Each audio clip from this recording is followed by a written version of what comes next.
The World Cup was South Africa's own economic stimulus plan. $6 billion spent building or rebuilding stadiums, more on roads and a fast train.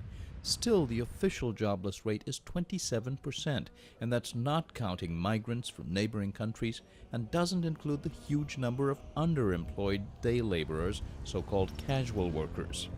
We haven't been isolated from the effects of the economic meltdown that went on around the world. I think we lost somewhere around 900,000 permanent full-time jobs, which necessarily creates more stress on the casual work environment, because all those people are also going to be looking for some way of supporting themselves. Peter Kratz heads an organization named after the people it serves, Men on the Side of the Road. Every day, some 100,000 of them hit the sidewalks in search of daily work. Lazarus Siletsa, a veteran of small construction jobs, says he's proud that South Africa hosted Africa's first World Cup, but he's seen neither games nor benefit.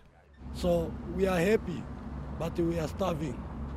This 47-year-old father of 5 says he works maybe 2 days a week for about $11 a day, far less than a livable wage, he says. How are you managing without getting much work? Well, I do manage because my wife is doing a part-time job at the city council. What does she do there? She's a cleaner. Cleaner? Yes. For people like him, finding work is based on luck or being able to outrun others to an employer's pickup truck. They're in no position to set terms or wages, vulnerable to being shortchanged. Employers, in turn, have no assurance of quality work, no idea who they're hiring. This is where the nonprofit Men on the Side of the Road comes in, setting up its trademark yellow tent. The group advocates for the rights of workers while also vetting and training them to be reliable employees. You mind coming over this side? The first task for field workers like Mzoli Tembi is to get new clients to the tent, to register with the group, to mingle with others who have. It's helpful, he explained, for when the pickup trucks, called bakkies here, come calling. When the buggy comes here, you saw the guys, they stand here, ne? So that when the buggy comes and stand here or the buggy stands there, I go and negotiate with them. These guys stand behind. I come and talk to you and negotiate with you. If you are happy with that, then the job is yours. You take the job. The only thing we need you to perform your duties to the best of your abilities. Field sites, 180 of them in 7 cities, are in contact with the group's Cape Town office and tiny call center. And those 2 guys, are they finished with you now? Through our PR and our marketing activities, we try and generate a lot of phone calls into MSR, and that's for nationally. We try and get, we have 1 number nationally and 1 website, so people contact us. The office is funded by charitable grants and a small fee charged to employers. It checks on workers' job history, education, and training, creating a track record for people who typically don't even get to know the names of their previous employers. Enrolled workers are issued an ID card, key to building or rebuilding a resume. Would you like to say something, my brother, to the new guys? Back at the roadside, field worker Tembi enlisted old clients to help sign up newcomers. The nice thing about this, you get training, right? And you get papers. And if you get papers, you can get jobs easily, right? So the nice thing about that is, instead of getting crappy pay, right? You are now qualified, and being qualified means you actually get more money out of it, right?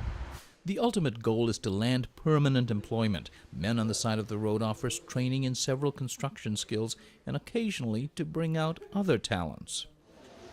For several months in this tiny Cape Town factory, workers have meticulously hand-painted World Cup fan helmets called makarabas. Conrad Marima and Sean Mukungwa were placed here by Men on the Side of the Road, and it's fueled dreams of a better future. These soft-spoken 25-year-olds now want to go into business for themselves. Art is my aim. Art.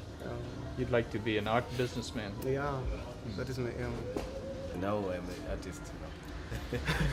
The more urgent need is to keep these jobs and many others that will naturally end with the World Cup. Everyone is bracing for tougher times, including Men on the Side of the Road, which placed 6,000 casual workers last year. A drop in the bucket, but one that will be a struggle to maintain. Well, our goal is actually this for 2010 is just to try and maintain that level. Because the economy is so bad? Because things are much tougher, yeah.